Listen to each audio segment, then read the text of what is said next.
to have responses when they agree with something. So if you agree with something, I want you to put in something that agreed or amen, or because a lot of times what we're going to talk about, we're going to be somewhat preaching to the choir because you guys have heard this stuff before, but hopefully the strategies will give you, will take you guys to the next level. Or you could also put in an emoji, clapping the hands, raising the hands, those types of things, just to kind of give us some indication that you're there, you're engaged, and you are listening. So help us help you. 3 cool facts about us. One about me that you heard already in my bio is that I'm a diehard Star Trek fan. And I know a lot of people on this PD session I've actually worked with, and they know that I'm a diehard Star Trek fan. I also love Indian food. I've actually had an opportunity to go to India and have real Indian food, and it is fantastic. The spicier, the better. And on the other end, I'm a diehard Hokie fan. Went to Virginia Tech and graduated in 2006, and I bleed maroon and orange. Kambar, tell us a little bit about yourself. Well, so fortunately, I have seen the light, Casey, and have upgraded from Star Trek to Star Wars. I mean, we all know you must have the Force in order to truly understand the world. I'm big on watching TV and movies, TV series and movies, and have no problem re-watching some of my favorite ones instead of searching out new ones. And Number One Dad is about my dad being number one. He's been my best friend for years, 85 years old, and I spend as much time with him as I can, and just know that I'm very fortunate to have him here with me. So that's a little bit about each of us. All right, so today's goals. We're going to be covering a lot of ground because we want to give you guys a lot of information to build some synergy around a lot of these buzzwords you've been hearing out in the edu space of our field. And equity being one of them. So we're going to help define equity to give you a generalized, clear understanding of what we mean by equity. We're going to talk about conceptualizing what we call visible equity.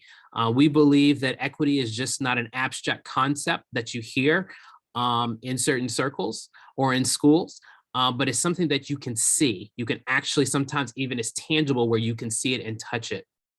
We're also going to talk about how to build a school that radiates a sense of community and belonging for students. And we believe that equity, if truly done correctly, will breed a culture where students feel both, there's a sense of belonging and community among the adults and the students in a school or in a classroom. We'll talk a little bit about design thinking mindset and how to leverage those best practices. We will capture and experience student voice and agency to inform practice and model equity. We'll talk Kambar will talk a lot about what he's doing in his building at Western Branch Middle School in regards to student voice and agency. And then we'll redefine the mindset to apply an equitable lens in discipline practices. First at the micro level, which is the classroom, and the macro level, which is the school. So those are today's session goals, and we hope to hit them all and hit them as a bullseye, and you'll walk away with a lot of information and clear understanding of equity do-it-yourself. So before we start, this is a disclaimer. We believe, Kambar, we believe responsibility for setting the tone and culture for classrooms and schools are the adults. That responsibility does not belong to the students. The students are partners in that development of a solid school culture, but the majority of the responsibility and setting the tone in a school belongs to the adults. So primarily we'll be talking about what we can do as adults to effectively build that culture. We believe that setting a positive classroom and school culture will preempt any disciplinary challenges that teachers handle. So we're not saying that everything we're saying is going to be a sort of like a save all of every behavioral challenge you have from students, but we're saying that by having and setting a positive classroom culture, a positive school culture, you can mitigate, I would say 95% of all disciplinary challenges in a school. These session strategies are not silver bullets. They're going to require you as the individual and the adult to put forth effort and intentionality to bring these sessions, to bring these strategies to life. It is not something that you can just check the box and move on and everything works and is perfect. Nothing we do as humans is perfect, but with a little bit of intentionality, a little bit of elbow grease and effort, we can turn anything, we can polish anything and make it shine. We want a mindset shift to happen as we go through this information tonight. And we believe progress over perfection. I know that we as educators, many of us are very type A. We like things organized. We like things to be perfectly done. When we do our lesson plans, it needs to go flawlessly. But we believe, and especially nowadays with the pandemic, we believe that any progress forward for the betterment of the development of an adult or an educator or professional or a student is worth more than perfection. So let's put that behind us and not wear the burden of perfection. Everything needs to be perfect in order for us to move forward. A step forward in progress is important. Growth must be evident, obvious, and apparent. We believe that growth is not an abstract object, but it needs to be provable.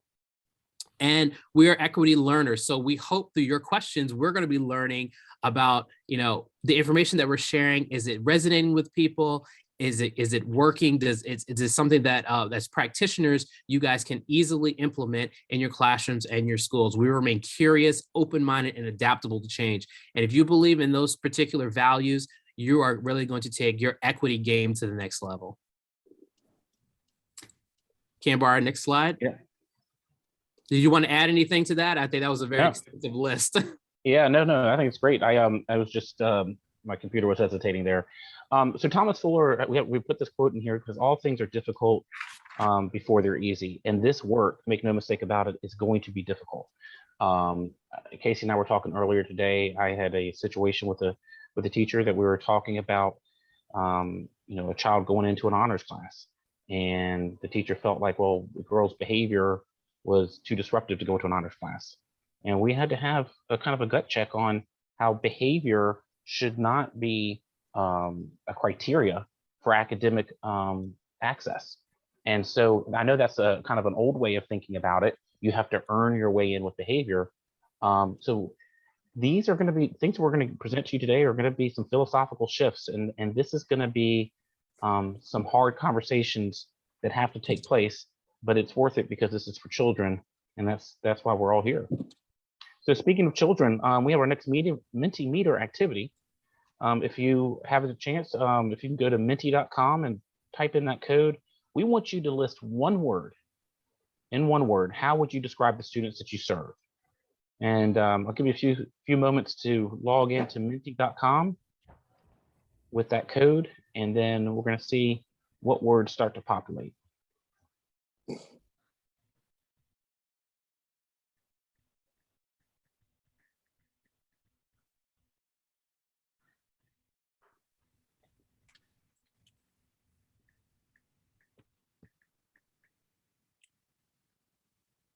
While people are waiting, I'm just gonna give some shout outs to my teachers that I see that work at New Horizons, Mr. Ferry and Mr. Kelly. Good to see you guys. Oh, and Shannon Amos, I see you waving.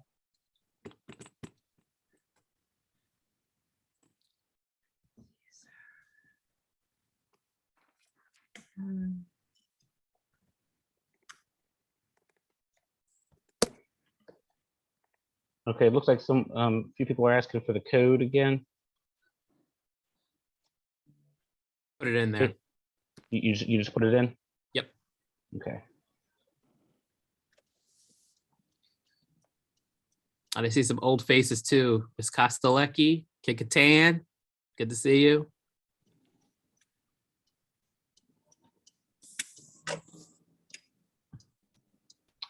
Okay, so let's see where we are with our Mentimeter here.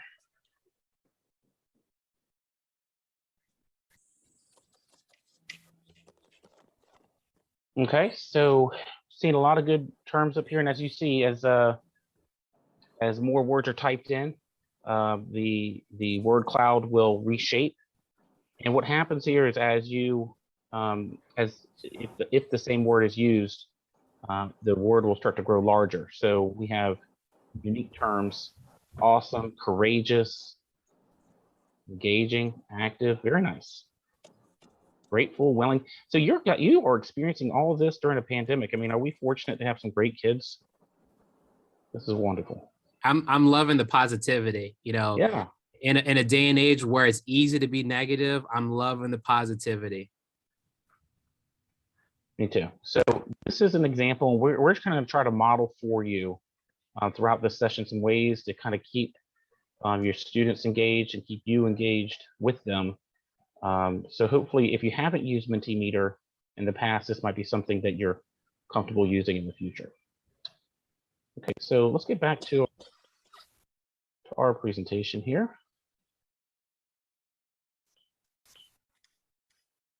So our first session goal was to define equity, and there's been a lot of work in the state of Virginia from the VDOE in regards to this work. And this is the standardized equity definition that has been adopted by the Virginia Department of Education. It says education equity is achieved when we eliminate the predictability of student outcomes based on race, gender, zip code, ability, social economic status, or languages spoken at home.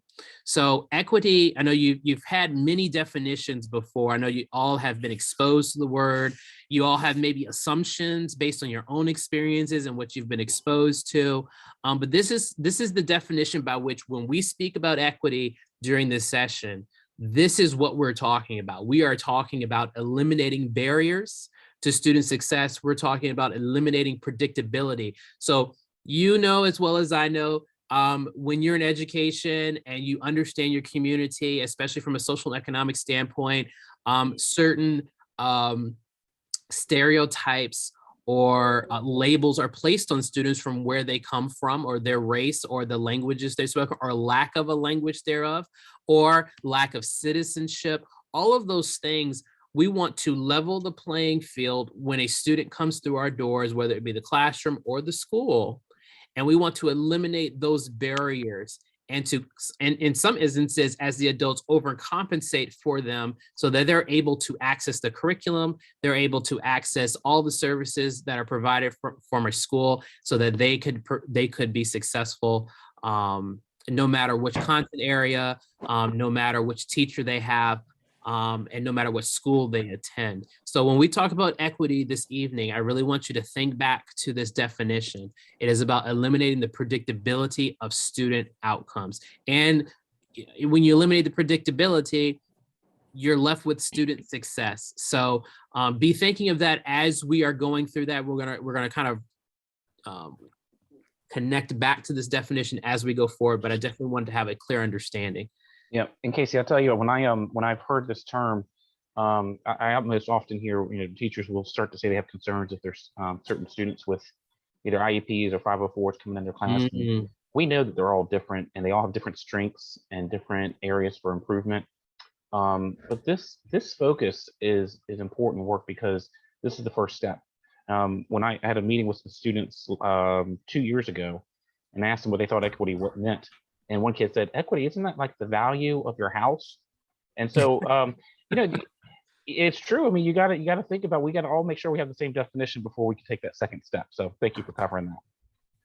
All right, so here's the second step. So we did the first step of having a synergized definition. We have a greater understanding of what we're talking about, but I wanted to provide a little bit more clarity so that we all understand what equity is and what it is not. So equity is a mindset. It is not a program. It is not a curriculum. It is a thinking process. It's a decision-making process, and it permeates everything you do as a professional. Equity is a lived and modeled experience. Again, it's not a curriculum or a program or a professional development. Although you'll be learning about equity here and getting some great strategies, it is when you take those strategies and apply it in the classroom and you model it in your school, that is when it truly becomes equity. Equity is needs-based. Every child that walks through the doors of your school or in your classroom is unique, and every unique individual has individual needs. Some students need more than others. That doesn't make one student better than the other, but equity is needs-based. Equity is action driven. So if you come to this meeting, if you come to this professional development, you learn so much about equity, you have a greater understanding, the definition, you have that clarity, you have strategies that you can take back to the classroom, and you do nothing.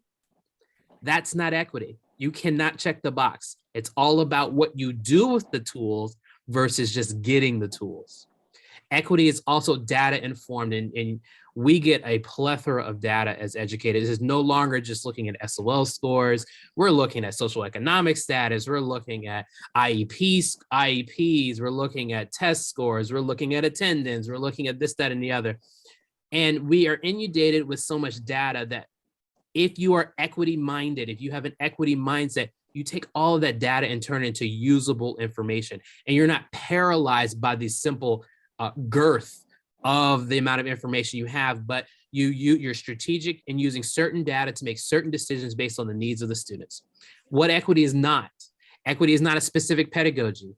I look at equity again as a conglomerate of pedagogies together that make up your teaching style. So if your teaching style is less equitable to students, then you may need to pull in some additional strategies to make your teaching style more equitable. Equity is not a one-day event or guest speaker lecture series, so don't just check the box and say this is equity.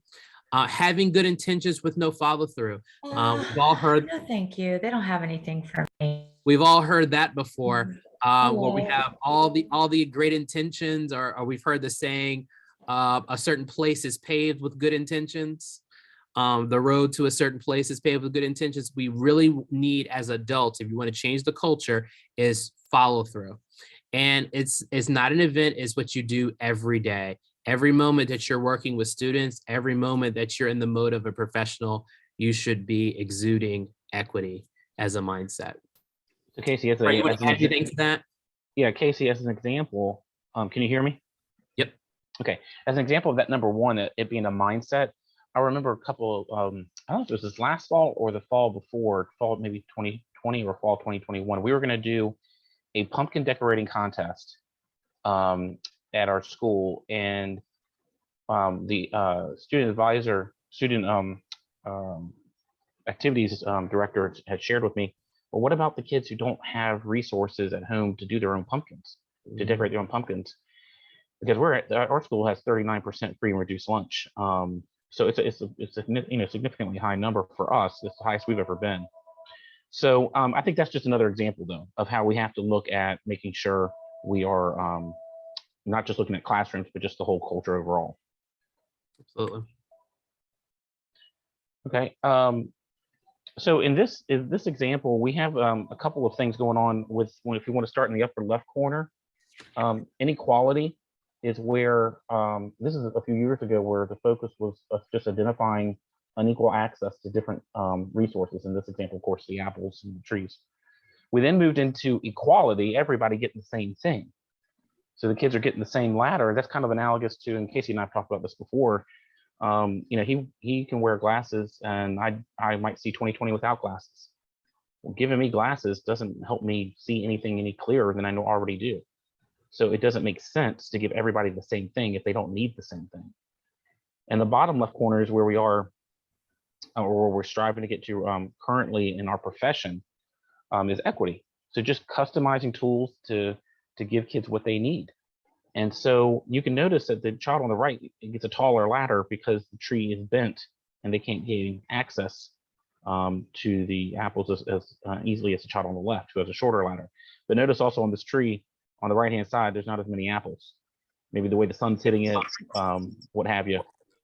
So where we aspire to go is to justice, where not only are we giving kids what they need, but you can see the brackets that are put up against the tree to fix the system. To fix the system so that we make sure not only is there fair access and everyone's getting what they need, but the structures that are in place are fair and have justice for everybody. Absolutely. And I think that the most powerful quote that I can find about justice and its linkage with equity is really from Dr. Cornel West. He says, justice is what love looks like in public. And if that doesn't resonate with you, I want that, I just want that to marinate in your mind and your heart, that justice is not just this abstract thing that is just good for everybody, but it really is an act of hope. It's an act of action in making sure that justice not only is a specific, just a word, but is an action that leads to the betterment of another individual. And I know that we kind of in our particular culture, we have a lot of words that we use so frequently that and they become very cheap. But you will know when justice is being administered. You'll know when justice is there. You'll know when equity is there when you see one person leading to the betterment of another through love. So this quote really kind of connects both equity and justice together. But let's just give you a reality check. You know, we talk about these niceties, we talk about these concepts of in a perfect world, these things would transpire. But let's just give a reality check. These are the factors by which we are operating within as practitioners. We are operating with a new set of students called Gen Z. I'm a millennial. I'm an older millennial. But we're dealing with a generation that thrives in relationships and making connections and getting their questions of why and how, those types of questions answered before they commit to something. These are the types of students that are really hungry for those things, where in previous generations, those were nice things to have, but Gen Z, they thrive in making connections. Also, a sense of belonging. What we're finding and what the research is saying, especially with students, is that students that are disengaged from school and they're not performing to the best of their ability really are reacting to their lack of sense of belonging to a school, their connection to the school, and not just the building itself or the idea or the culture there, but really the people that make up the culture there. They lack the connection with adults or people at the particular organization or building.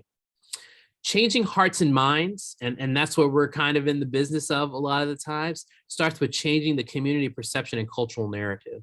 In your particular school or your particular school division, your locality, we all have perceptions, and perceptions are people's reality. So in order for us to change hearts and minds, we have to change the narrative, and change the narrative requires action on our part, whether it's through our teaching style, whether it's through correcting the system when we see injustices, or when we see students lacking access. All of those things play into changing the community perception and cultural narrative.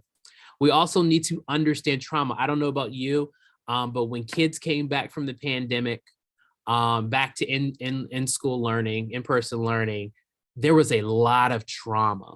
And we as adults need to learn how to respond to that trauma appropriately.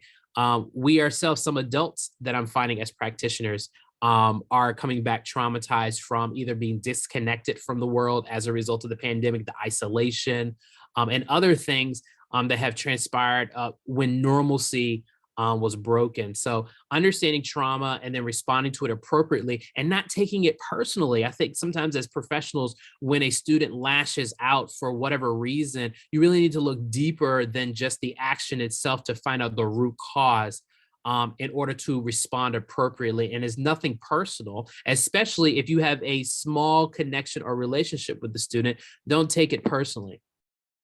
What I'm not saying is that we need to lower our standards for the student's sake in order to get them across the finish line. When we're talking about discipline, there are certain things and responsibilities every individual needs to have. When we talk about redefining discipline, or when we talk about restorative practices, we're not saying that we need to abandon our principles, our standard of excellence. I'm a firm believer that educators are the last of the gatekeepers of society. And if we lower our standards, we're the last bit that really kind of hold the line of saying, this is the standard of excellence. We want you to get to that standard of excellence. But in order to get a student to your standard of excellence, you have to build a relationship with them. And you have to get to know your students. No longer is it just, you're the teacher, you're in a position of authority, and they're just going to submit to you. As I said before, Gen Z students thrive when they make connections and have relationships with other human beings, to include adults. And finally, empathy. I cannot stress empathy as much as I'm going to emphasize it now.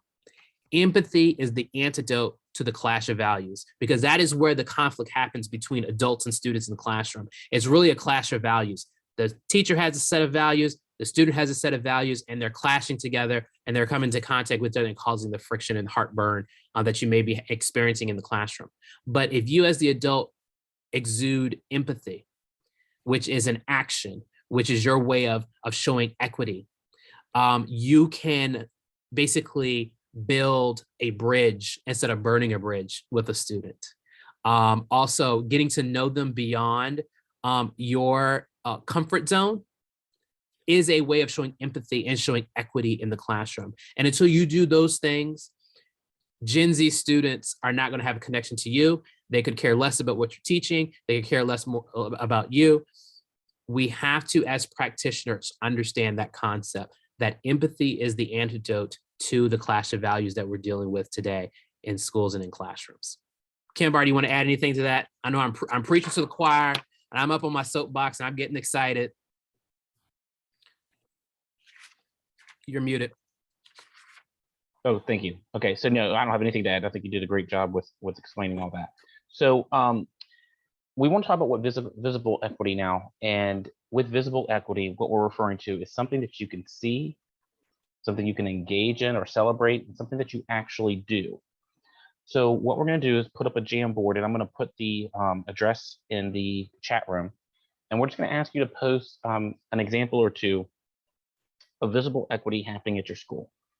And we'll call out, we may call out for somebody to share an idea as we see those ideas popping into the chat room. So I'm going to stop sharing for just a moment so that I can get us that Jamboard address. And here it comes.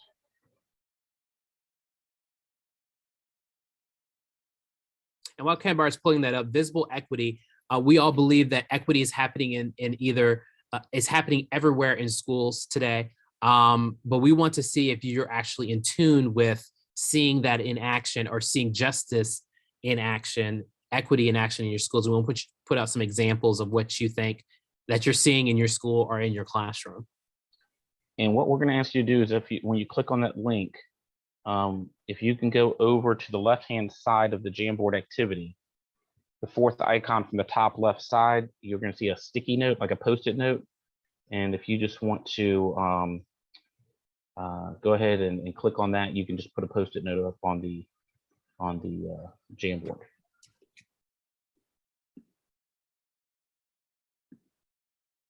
And then go ahead and share the screen too, so you guys can see it all.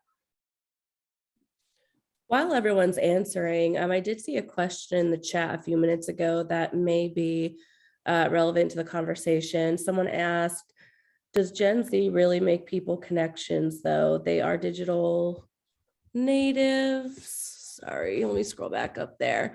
They are digital natives, and their connections seem to be rooted more in technology than face-to-face interactions. Or are you redefining what connections mean? That's a good question. I think students, or Gen Z students, Gen Z youth, are so stuck on their technology because of the lack of human connection offered outside of technology. And we're seeing that, you know, in a lot of forms or fashions, whether it be in schools, whether it be with their own parents. They are digital native. They are digital natives and technology natives. But we as adults, if we know that there's a lack of connection there, and if we know the importance of connection, we need to be modeling it. There's a quote by a civil rights leader that said, the next generation never fully reflect what the last generation says, but it never fails to reflect what the last generation lacked in doing. So we're seeing the I guess what you say, the negativity of the lack of connection through mental health. You're seeing a lot more suicides. You're seeing a lot more they're just disengaged with life in general. And those things are bad. But yet we are, as a society, we're tinkering around the edges when it comes to addressing the big rocks when it involves a lack of connection and engagement with Gen Z students. Mhm. Yeah, and I think as we're talking with students, I mean, a lot of what we talk about, like with culturally responsive instruction, we have to meet kids where they are, as well as them meeting us where we are, and that's where building relationships is so key. When students know that you care for them, that you love them, that you respect them, they'll put their head through a wall for you. But if they don't feel that, and in some cases they might feel even the opposite, that's where behavior problems are going to be coming from, because they're not engaged. So I think as we start trying to meet them where they are, they'll probably reach back out to us and see. Like I've seen countless times where students are helping teachers and other adults in the building with technology, and they like being teachers. They like teaching adults things that the adults don't know. So yeah, great question. So I see a lot of people, several people had mentioned about mentorship here. Somebody mentioned about everyone having a free lunch this year, work experience programs, time being set aside for social and emotional learning. We're going to get to that today. Using examples in the classroom from a variety of cultures and groups. So wonderful. You guys have some awesome ideas here. So what we'll do is we'll try to capture these, and maybe Janie, we can work with you to see if we can get these ideas into one setting so that we can send these back out through the email addresses to the audience members. Okay, so let me get back up to our presentation here.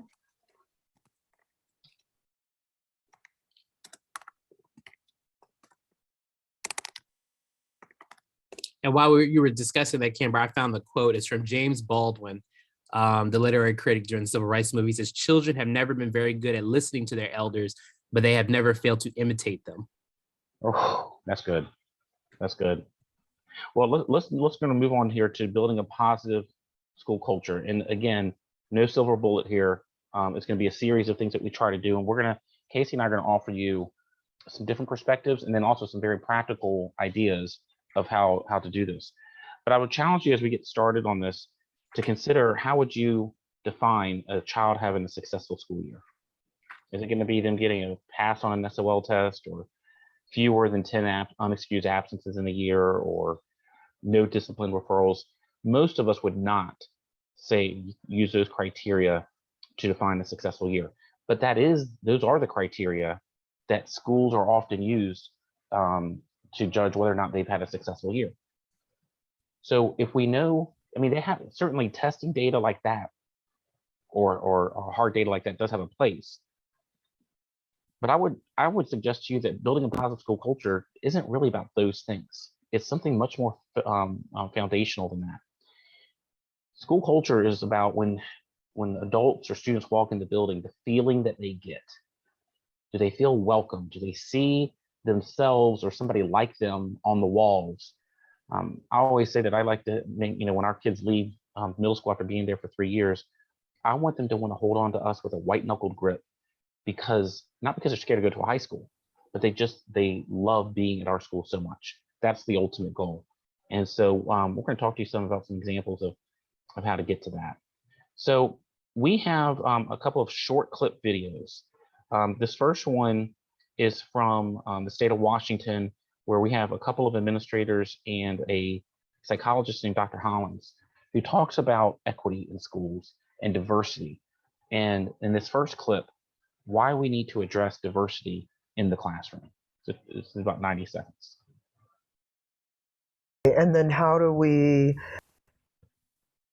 get to closing the opportunity gap? How do we teach all students in a way that is preparing them to live in a very diverse world if we're not addressing diversity in the classroom, the diversity of what our country looks like? How do we teach them if we're omitting an important part of who those students are in the classroom and who they're going to become and who they're going to be working with. Like, how do we really educate kids if we're not talking about who we are as a people? And I think sometimes people just, I think sometimes educators, and this is not just an issue within education, but people have a focus, a task, something that they're trying to do. Let's teach children math, but we forget that these children that we're teaching, these young people that we're teaching, come with cultures. They come with experiences. They come with communication styles and values and beliefs that are not like our own. And so we can't teach them the math if we don't understand who they are and how they might even learn differently because of those cultures. So we're missing this important piece, which is really who are those students, in order to get to the very thing that I think educators want more than anything, which is to have that successful experience of their their student understanding math or language arts or, the sciences. Okay, so that's a little bit about why we need to address diversity. And then in the second clip, we're going to show you the importance of considering a child's culture.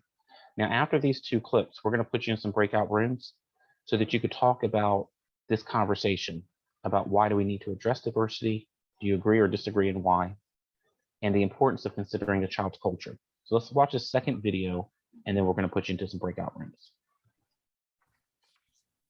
So this idea of how can I effectively help my client if, let's say, they come in and they're struggling with their marriage or they're dealing with depression or anxiety, and I don't take into consideration how their sexual orientation, their race, their religion, their ability plays a role in how they see that experience, how they interpret it, how it adds to their experiences. So it would be like me trying to help my client and pretending like their being in a wheelchair doesn't impact their reality because I'm too uncomfortable talking about it because I'm an able-bodied person. How could I talk with a gay client about their relationships and not have conversation about what it means to be a gay man in this country or, to be transgender? It's like we're missing an important part of a person's identity that shapes so much of their worldview, and helping educators understand that even when they're talking to that parent who may be different from them, that parent is bringing something else with them in that conversation. And so you may say that you don't notice race. You may say that you don't notice differences, but those differences are very much an important part of that person's life. And so how do we help educators to begin to see through that lens that family or that child is bringing into the room?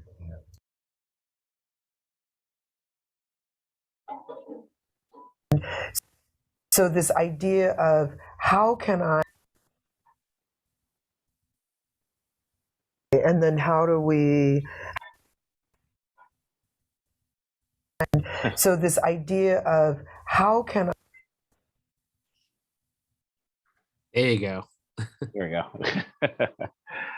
So what we'd like to do is we're going to put you into some breakout rooms, and we want you to respond to Dr. Holland's comments about why we need to address diversity in the classroom. The points made about taking into consideration a child's culture. How can we do this in the classroom, at the classroom level, the micro level, and then the school level at the macro level? So if you can come up with one idea, and what we're going to ask is that you identify a timekeeper and a spokesperson, and so that you don't have to negotiate this. If you just look at the first names of the people in your group, which will probably be about 4 or 5 people, alphabetically, whoever's name comes first, you're going to be the spokesperson, and the person whose name comes last, you're the timekeeper, unless you guys negotiate something else out of that. So we're going to give you 5 minutes. So take some time to open up, do some introductions of your name and what you teach or what you do in education, and then talk about considering a child's culture. We'll see you back in about 5 minutes. All right, you should see a message on your screen right now to join your breakout room. Go ahead over.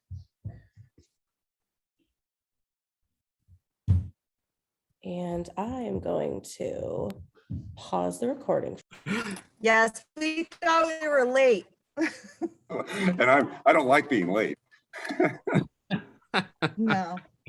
No worries. I just sent the 60-second warning out to everyone as you were coming back in.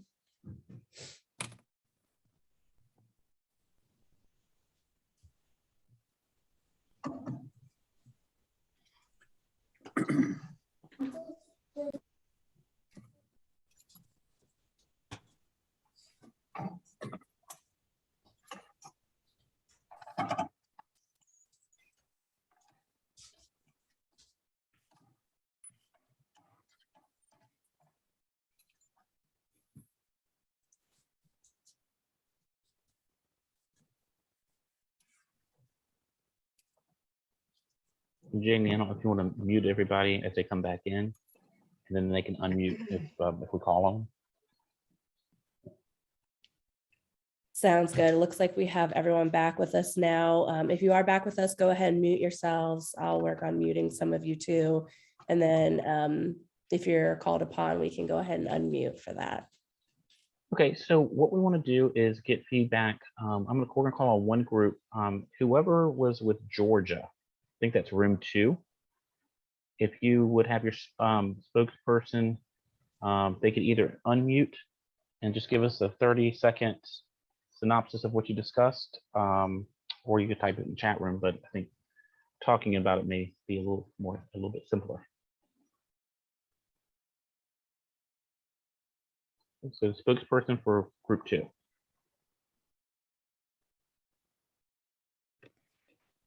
We just got back in and I didn't hear the first thing. Did a group already share? Because Nope. oh, No, okay. no, you guys will be the first, and we're just asking you to give us a 30-second synopsis or so of what you guys discussed as a group. Leo brought that. Do that. Well, I hope that somebody else can jump in. I had started out just by saying that just that it's really important for the students to see themselves represented in the school, you know, when we come in. And by the way, if anybody else wants to jump in, I was a timekeeper. I hadn't prepared. Okay, so we talked about in our group, we talked about how we should make sure that all kids feel that they are welcome in the classroom and that they are part of a group.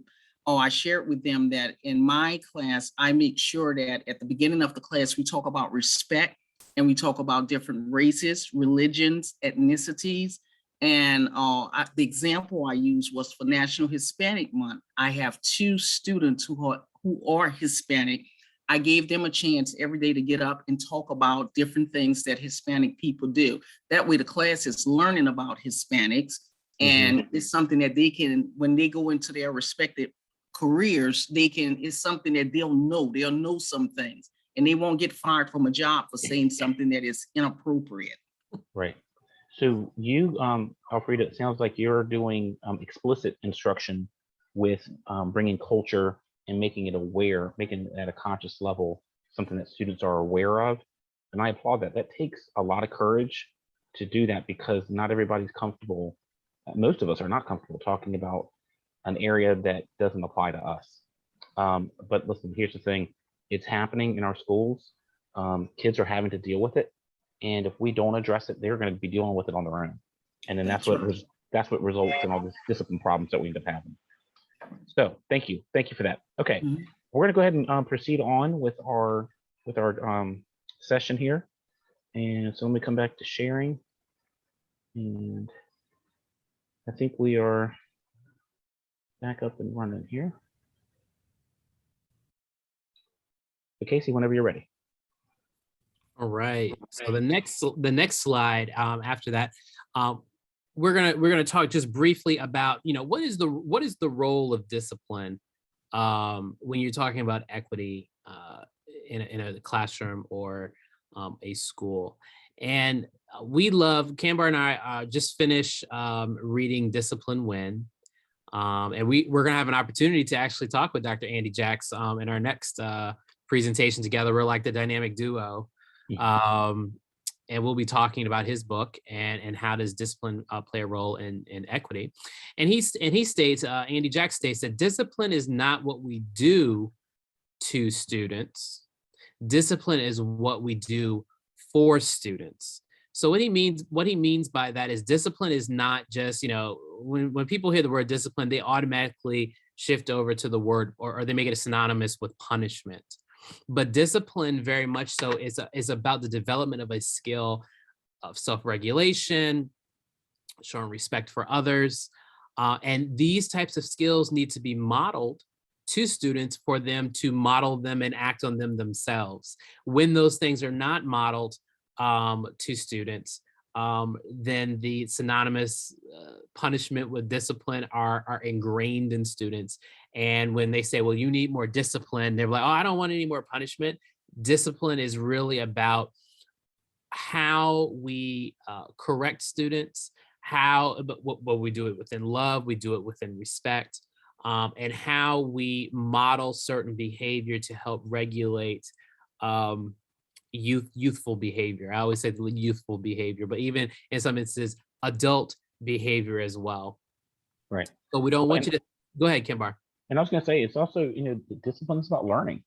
Whether you're learning academics or learning to ride a bike or learning how to behave, that's what it's about, is learning. And it can be done in a kind way, or it can be done in a not so kind way.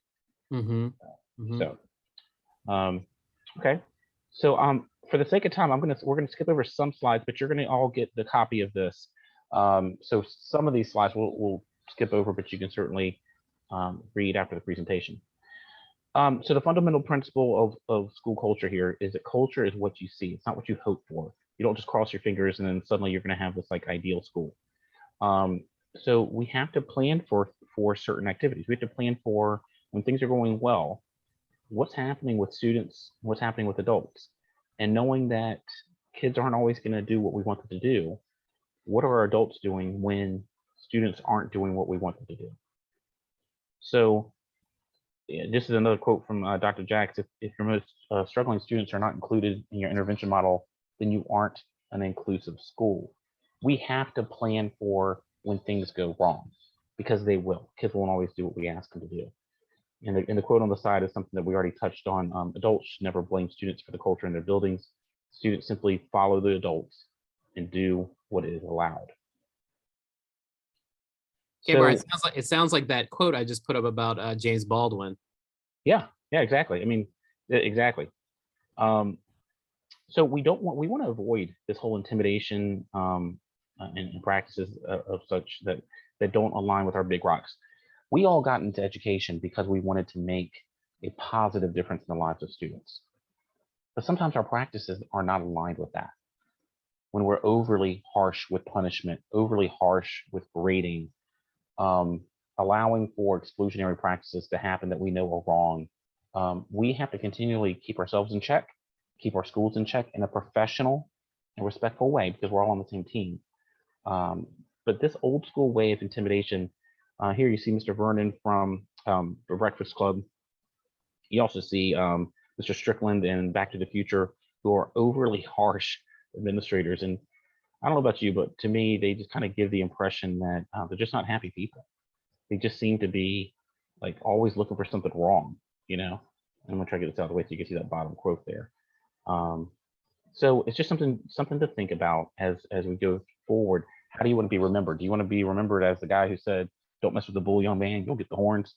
I mean, is that what we're striving for? And I know the answer is no. So, oops.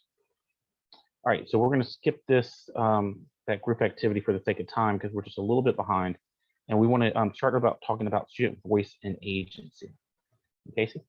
Awesome. So I'm very passionate about student voice and agency, and my previous job as principal of a large high school, I had the opportunity to really put the idea of student voice and agency into practice. And I'm going to give you some of the tools and tips of the trades that I use to really engage students at Smithfield High School. So another resource, because we love to give you guys resources, is this book called Street Data. It came out a couple years ago, maybe a year and a half ago. Yeah. And over the winter break, I had an opportunity to read it. It's a great book. And this quote really resonated with me. He says, the idea that people have the capacity to take action, craft and carry out plans, and make informed decisions based on a growing base of knowledge. So that is really a great succinct way of defining what a student agency mean. Student agency is really, in essence, about building the capacity of the student to advocate for themselves, to craft and carry out plans, or goal setting, as we like to say, really kind of utilize or acquire new skills that builds their capacity, that takes them further than if they were to just learn on their own. So we want students from all ages, as they matriculate through school, to build this student agency from a young age. And we hope that when they become seniors in high school and they're off and out the door, that they become whole adults that are willing to tackle the challenges in the adult world. Next slide. Yep. So this is actually a graphic from that book, Street Data, and it was something that Casey and I just really got so much out of that we wanted to include it in this presentation. And so you can, as you look at these factors that impact student agency, you'll notice there's not really a metric or a number or a test for any of these, because again, most of what school culture is not standardized testing. That's just a byproduct, or it's like a frame of a movie, but it's not the whole movie. It's not even the trailer. It's a very small snippet. So if you look at the very center of the area with identity, in order for students to feel, or in order for them to have agency, they have to feel that their core identity is valued. The next level with belonging, we all know Maslow's hierarchy of needs. It's level 3 is about belonging. And again, here we certainly see that kids need to feel like they can be seen and be loved. The third area going out, mastery, the ability to build knowledge and demonstrate understanding. And then efficacy is the last area where students can feel like they can actually make a difference here. And I know many of you have heard about John Hattie's research. When teachers believe that they can positively affect students, this becomes the #1 influence on student learning. Mm-hmm. So teacher efficacy is just as important as student efficacy, meaning, do you believe in yourself? Do you believe that you can make that difference? And I think throughout all of our field of public education, we've had no short supply of efficacy across the different practitioners that work in schools, all the way up to superintendents, principals. Efficacy is almost like the oil that drives the machine of reaching every student. Here's another great quote from Adam Fletcher. The work of meaningful student involvement is not easy or instantly rewarding. It demands that the system of schooling change and that the attitudes of students, educators, parents, and community members change. So as adults, we hate change. We like when something works, it works, or we like when something is comfortable. We don't like to change. But when we're trying to move the needle with students, especially when it comes with agency and building capacity, and then also drawing out their voice through building relationships, that meaningful student involvement is going to be just as difficult for us to change the way we're comfortable with doing things in school as it is difficult for students to actually open up sometimes about what they think school should be. Because again, going back to that clash of values, but empathy and really listening, and the key skill here is listening as adults to our students. It is key to unlocking the power of student voice and agency. But, and it's interesting, Casey, because I really think that for students, their first practice with understanding the democratic nature of our country, and I'm not talking about political parties, I'm just talking about the democratic nature of expressing yourself. Schools are the first place. And so is a classroom setting one where it's the teacher is the sage on the stage and the children are just taking in content? Or is the teacher the guide on the side and facilitating activities where children are discovering not only what they understand and what they can show you what they understand, but also discovering their own talents and interests? And that, again, that kind of change is difficult. But we're in a situation where we have to start taking some risks if we're going to start trying to catch some of these children who are falling between the cracks. Absolutely. And now more than ever, I think the pandemic has basically shattered our understanding of what schools should be, with stripping away what, as the adults, we are comfortable with. We're accustomed to desk and rows. We're accustomed to having lunch at a certain time. But the pandemic has kind of turned that apple cart over. And now we have a opportunity to really innovate in classrooms and really innovate to meet the needs of the students. So one aspect in this, I'm going to give you some strategies around a program called School Retool. I don't know if you've heard of that, but it's a fantastic a professional development put out by Stanford University. I had an opportunity to go through that program. And they talked a lot a bit about the idea of design thinking.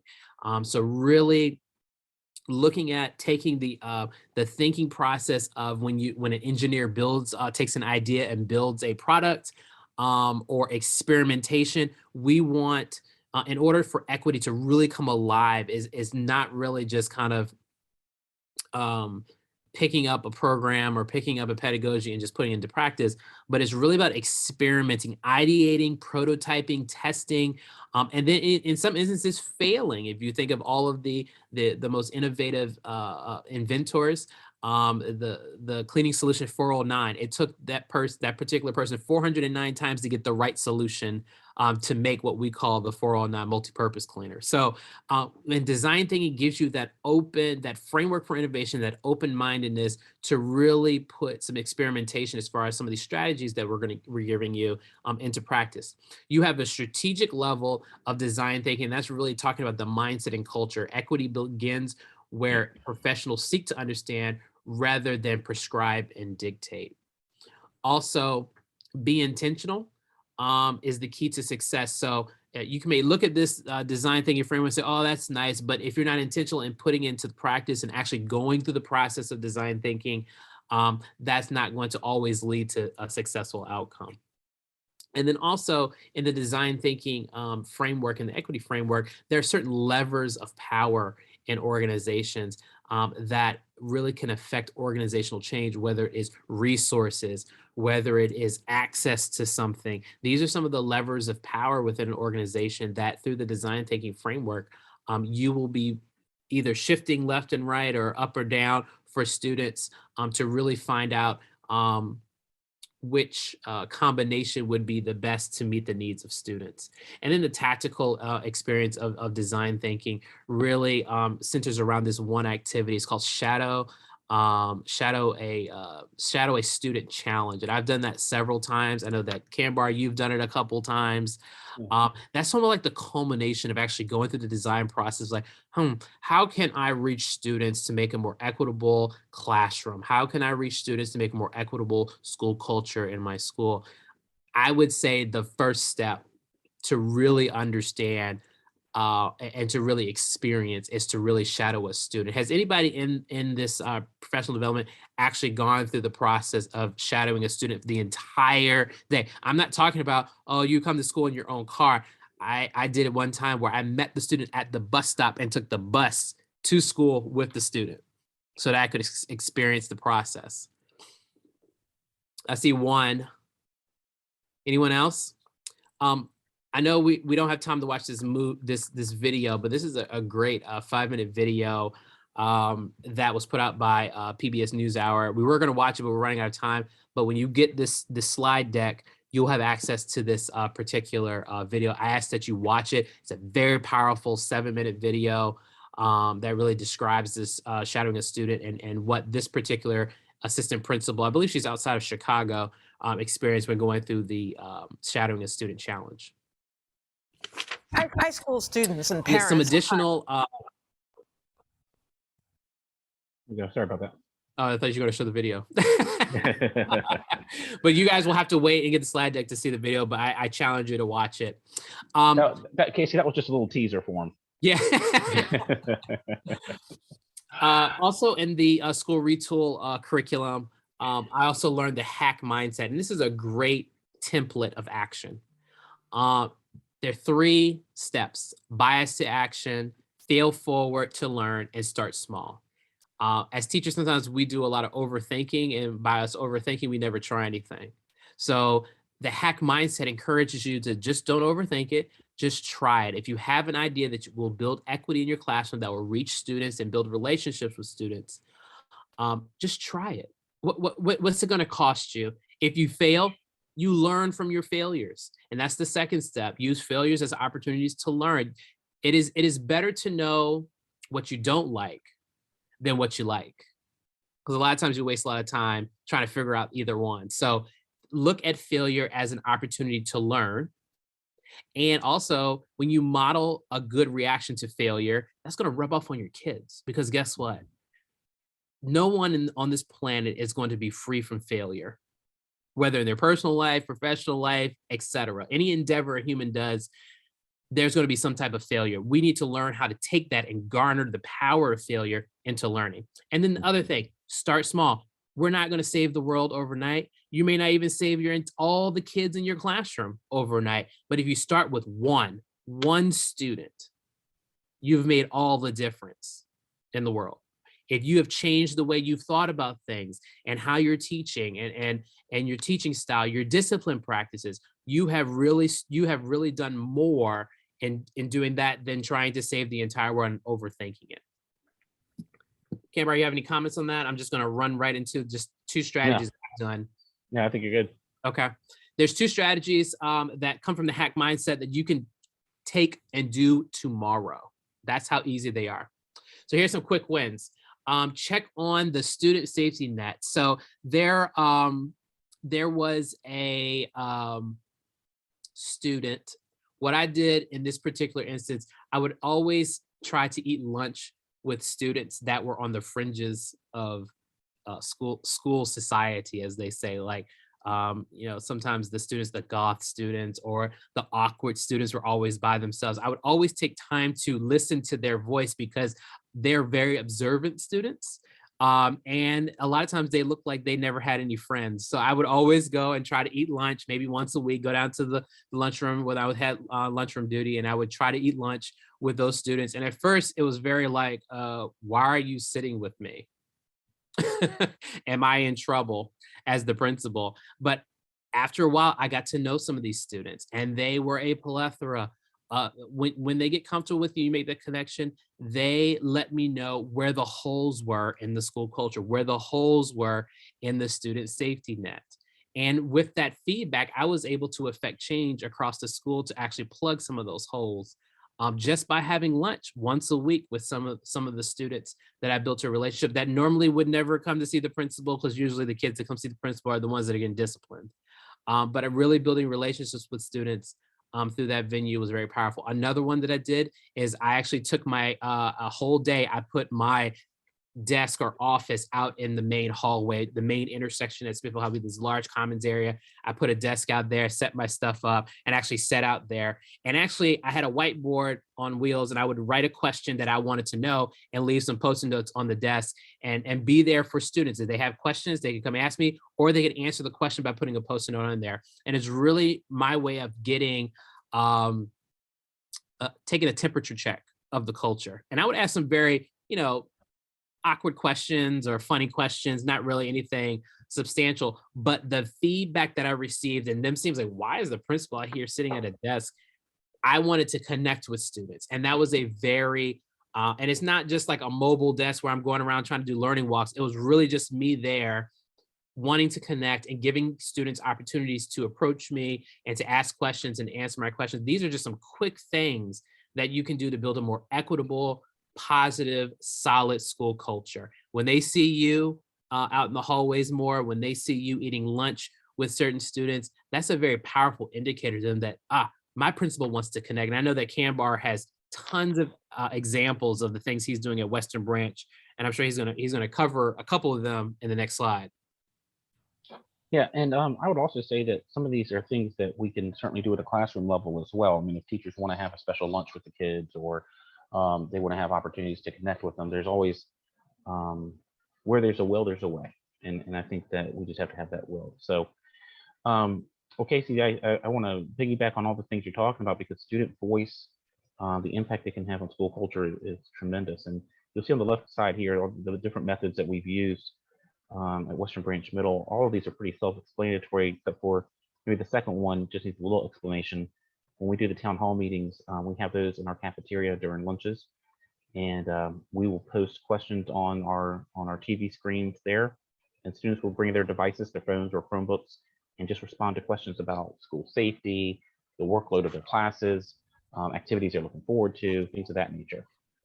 The results you can see on the right side.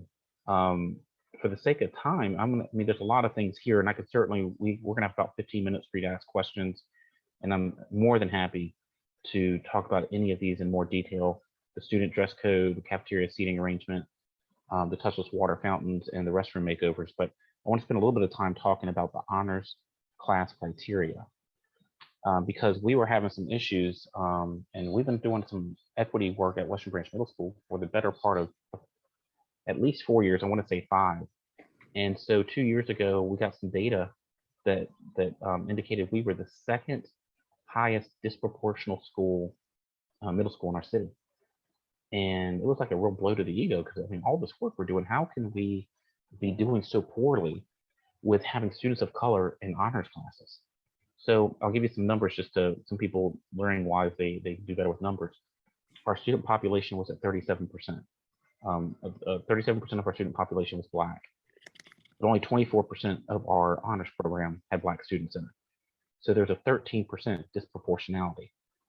Not that everything has to be equal, but it shouldn't be 13 points difference. So it seemed to me that the criteria, the formula we were using was getting us these results. So we didn't need to just tweak it or adjust it. We needed to pull it out root and stem and come up with a whole new program of how we're going to have kids come into honors classes. So I got with our department chairs. Of course, shared all this at the faculty meeting. And then we got with the department chairs and asked them to share what are students doing successfully in your honors classes. What are in your honors classes, what, kids who are making A's and B's, what qualities do you see? And I didn't give them a number of criteria to come up with. These were the 7 areas they came up with. And independent learning skills, work habits, organization, academic maturity, self-initiative, self-starter, and reading comprehension. So what we did was, the old model was students had to have a 500 or higher on the SOL test, keeping in mind that an SOL test was never intended to predict a child's future academic ability. They also had to have above average reading, and they had to have a teacher recommendation. Now, most of our teachers never wanted to have that kind of pressure on them to be the sole gatekeeper, but it's just kind of what it's always been this way. So that's the way we were continuing. So when we got these data indicating that we were not doing well with proportionality, we came up with these criteria, and students and parents and teachers all had a voice in rating the child as low, medium, or high in these 7 areas. And so we had to be the superheroes for them that they just had not had in years prior. So these were the results that we ended up getting. And year before, last year, not this year, but last year, we had 32% of our students in the Black population took 1 or more advanced classes. And then we applied this criteria over the summer, and we've gone up 9 percentage points to 41%. And this was applied only for 7th and 8th graders. We didn't do this with 6th graders because we really didn't know those students. And we were just test driving this formula to see if it would give us the results that we were looking for. Not only did it give us those results that we were looking for in terms of getting more kids in, but after the first marking period, 91% of the kids that had 1 or more new honors classes were making A's or B's. Now, had we not moved them in to honors classes, they certainly would have still been making A's in average classes. But we know that if we don't get kids into honors classes in middle school, they're less likely to take them in high school, and definitely less likely to take AP classes in high school. And of course, that's important if they're looking to go on to college. So that's part of what we looked at. The other part we looked at was, okay, if we're spending all this time looking at the admission into honors classes, well, what are we going to be doing differently in honors classes, compared to average classes? Understanding that with the exception of math, most of the 3 core areas have a very similar pacing guide. They have very similar, or they have the same test, the same SOL test, that is, same textbook. So we didn't really have any structured expectation for what teachers should do differently in honors classes. So we just used the Wicker model from Avid and asked teachers to, in honors classes, use one of these 5 criteria, one of these 5 elements per unit. And most of our teachers are doing these anyway, but we just wanted to make sure that we were being intentional about making sure the honors classes had one of these 5 structures in place when they went into honors. So what are the students and what are the staff saying about student voice? Casey and I had a similar presentation, similar content anyway, and one of the feedback items I had was, we're hearing everything that you're saying, but how do kids feel about it? How do staff feel about it? So take a moment to watch this video and hear from them about how they feel about voice at Western Branch Middle School.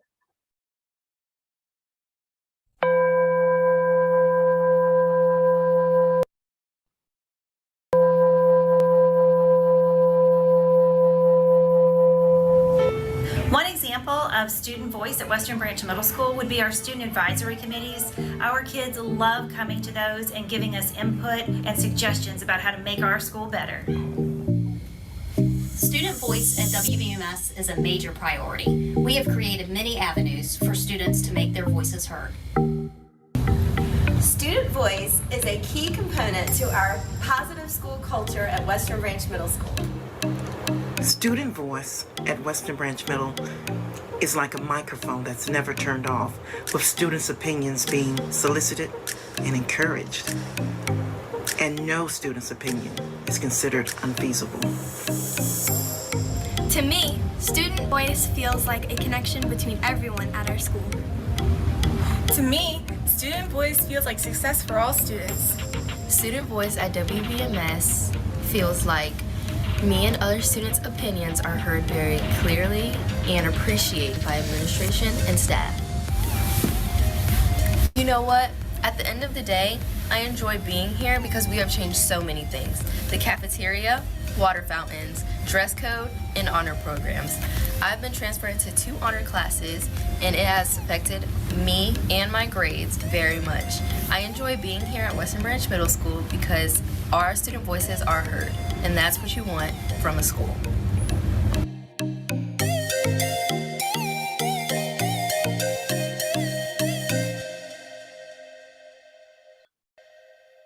You know, and there's really, I can't say that there's ever a, you might think a water fountain isn't a big deal. Our kids were talking about the water just didn't taste good, and so it was 4 years ago that we got our first touchless water fountains. Of course, now with the pandemic, everyone's getting them. And I was like, man, if we would have just held out 2 years, we wouldn't have to spend so much money on those water fountains. But we did have for 2 years cleaner water than we would have had otherwise, because there was no filters in the water fountains, the old water fountains that we had. I was sharing earlier with Casey, it's funny we're talking about water fountains, because I had a situation where when I was at a high school as an assistant principal, I was doing an observation in a photography class. And the project was students were supposed to go around and take a picture of something that they felt like represented their 4 years in high school. So this one child shared a picture of a water fountain. And the teacher said, why'd you take a picture of the water fountain? He said, because for my 4 years here, the water fountain has never worked. And I feel like we're just not even good enough to have water. And so immediately, of course, then that's the project I went to work on, because how horrible do you feel when a child does that? But it's sometimes the smallest things that affect children and their perceptions of how we're taking care of them. So with this, we're going to ask you just for a moment to pause, reflect, and share. And we're going to do this. Casey, you want to do this in the chat room? Yeah, we can. So the question here is, what helps a student develop a sense of purpose and efficacy in the world, and what can schools do to cultivate that? How do we change a student's perspective on their ability to impact the world? What can we do at our schools to impact that? Go to the chat room if you would, and we'll just give about 30 seconds to give you a chance to type in some ideas that you have, and we'll go from there.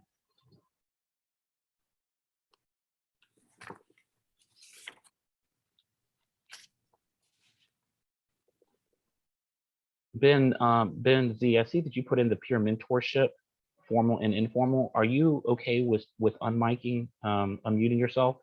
Yeah. And sharing what you know about formal and informal mentorship? Well, when I when I say informal, so even a student, so sometimes you might have a student that maybe is exhibiting some problematic behaviors. Lots of times, I've found if you pair them up with another student who maybe struggles, we're one-to-one technology, so maybe struggles with the Chromebook. And the ability for them to exercise a level of maturity and assistance to a student actually can really solve some of the problematic behaviors that you were having. So that's kind of an informal mentorship.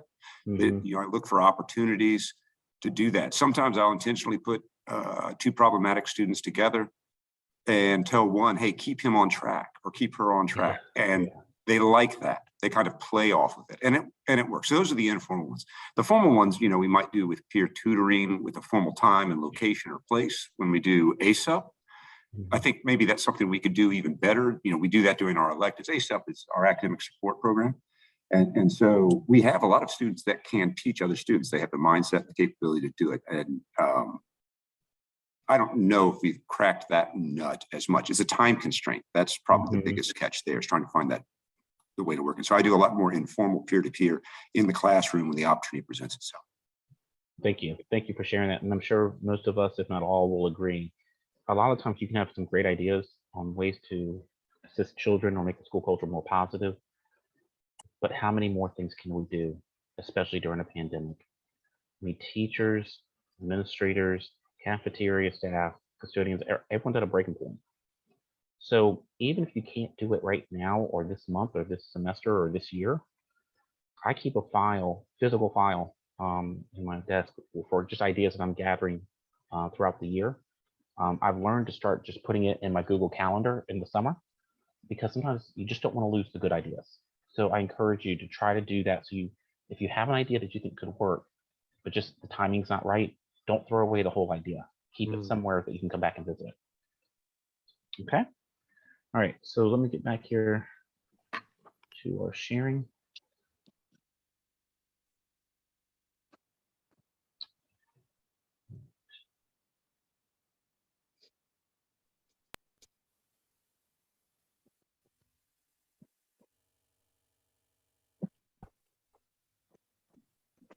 All right. I think we're at the home stretch, right, Kambar? Yes, we are. All right. So what is my first step? Now, we've given you a plethora of strategies, stories, and experiences that we've had as administrators and as teachers. Now, what should your first step be when taking these tools and going about doing the equity work in your classroom or in your school? So, next slide. I think the first thing that we all need to kind of take stock of is that the change starts with you. And I don't want you to go back to your school, your classroom, and when things are not necessarily going the best, blaming them on other external things. But when it comes to equity work is very much controllable by you and what you do. And the changes you go through will determine how successful you are of taking these equity strategies, building a strong school culture, making connections with students in your classrooms will all depend on you. So I want you to take the first step in 2022 when engaging in equity work is really reflect, self-reflect. What are some things that I need to change in order to be more open-minded, adaptable, flexible, in order to meet the needs of my students? Regardless of the external and extenuating circumstances, what are some of the things that I can control in my classroom, or if you're an administrator in my building, that will affect in a positive manner the environment that students are learning in? Now, I'd like to add on to that, if there's any administrators in the audience or aspiring administrators or club sponsors, coaches, anybody, teachers, anybody who's really looking to affect change in your surroundings at work. Starting with a small group, of students that you feel like will give you feedback. You don't want to just sit there and just kind of, sit there, look at watch the paint dry. You need to have some people that are going to engage with you. But if you can get some kids in there to start talking about issues that they feel like are relevant to that organization and start to craft a shared vision. What do you guys see collectively as a group? Because if students are buying in to the purpose of what school's about and what their organization is about, then they're probably going to be more invested as time goes on in whichever goals you identify. Love that. So we're going to give you a couple more resources. This is a book that I've read with my leadership team. I have about 20 different leaders, principals, and directors that are running different programs at New Horizons. And we did a book study on Robin Jackson's new book, Stop Leading, Start Building. It's a fantastic book because it really changes the dynamic of how you should approach leadership. She starts the book off with this quote: "Stop leading and start building." And that's very powerful because we're so much thinking about, oh, I got to be on the front, I got to lead the charge. But it's really what we're doing with equity is not necessarily leading the charge at equity, but it's building a culture that leads to an equitable environment for students. So I love the quote: "The boss says go, the leader says let's go, but the builder says come." And you're inviting people to engage, you're engaging with them and building a relationship. And so my encouragement to you tonight is, when you go out and you do equity work, is to be a builder. Build the culture that you want to see. Build the equitable practices and equitable schools that you want to see. And it starts with you as the individual.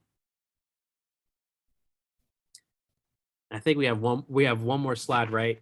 Well, you have a story at the end, Kambar, that I think is really cause people to take out their tissues. But we also, street data.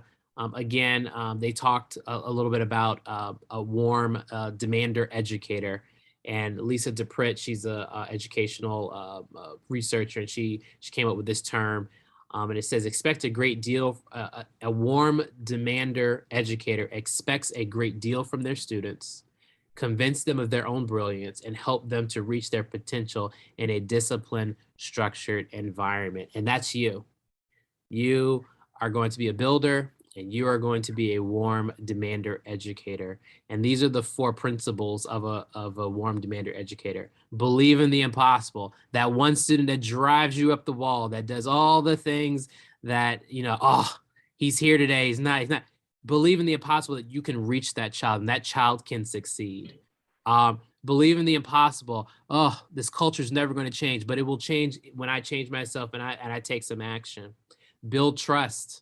That's what Gen Z students want. That's what your parents want. That's what the world needs. And we need a little bit more trust in ourselves and each other. Teach self-discipline. That goes back to, discipline is not something that you do to a student, but you do for a student. And embrace failure as a means to learn at a higher level. If you don't fail often, you're not learning at a high level. So those are just some principles surrounding being a warm demander educator. And I think that really kind of succinctly pulls everything together of what an equitable teacher looks like.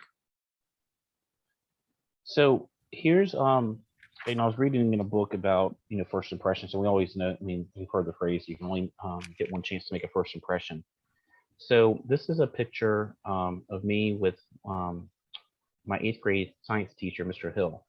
He is my security question every time, who's your favorite teacher on my computer, the security questions on computer, it's this man. And I was talking to teachers at my school for several years about just grow, we need to take one day at a time, one child at a time, to change the culture of our school. And before you know it, you're going to be some kid's favorite teacher. And I described to them that this teacher, Mr. Hill, was my 8th grade science teacher, and I was not a science person. In fact, I think I got a B in this class. But he was demanding in terms of high expectations, but he was so engaged and always so invested and drew real life examples. Like I remember him saying, Kambar's walking down the hallway and he sees his girlfriend. There's a chemical reaction going on. That's science. And you would just like, wow, like he explained that at a level that I could understand that. And so anyway, I've always thought so highly of him. So I reached out to him. I had to do a little bit of research and found him, and I had him come to my school to meet my teachers. And I introduced him, and he kind of gave the words of inspiration for the beginning of the school year, and just words of encouragement. And he knows how difficult, teachers are, what everything they're going through is, but just, stay strong, keep doing what you're doing. And before I walked him out, I just said, this is my favorite teacher of all time. And you never know, the kids you're teaching may become a principal or a teacher one day, and they're citing you, not because of what you taught them, but because of how you made them feel. And that's what this is all about. Give the students and families the connections that they won't ever forget. And certainly that's what he did for me. So a positive school culture is hard to explain, but you instantly know it when you see it. It's created by intentional actions that make students want to learn there, teachers want to teach there, leaders want to lead there, and you want to be there. And I think that kind of really sums it up nicely about what a positive school culture is. Love that. Go to the last slide, Kambar. This one's really resonated with me. Just kind of send you out. You have an exit ticket that we want you guys to do in the next slide, and then we're going to open up to questions. But remember this from Ken Robinson. For most of us, the problem isn't that we aim too high and fail. It's the opposite. We aim too low and succeed. So I want you to aim high. I want you to fail often. And that is how you actively put forth equitable actions to make equitable environments for your students. Okay, so here's our exit ticket. What is one strategy that you can commit to and put into practice this school year to address school culture, student agency, and/or visible equity? And if you want to click on this QR code with your phones, it'll take you to that survey. And Janie, I don't know if you're able to, if they don't have the access to look at the QR code, if we can put an address in the chat room for them as an alternative. Yep, absolutely. I just dropped that link in the chat, or you could use that QR that is on the screen.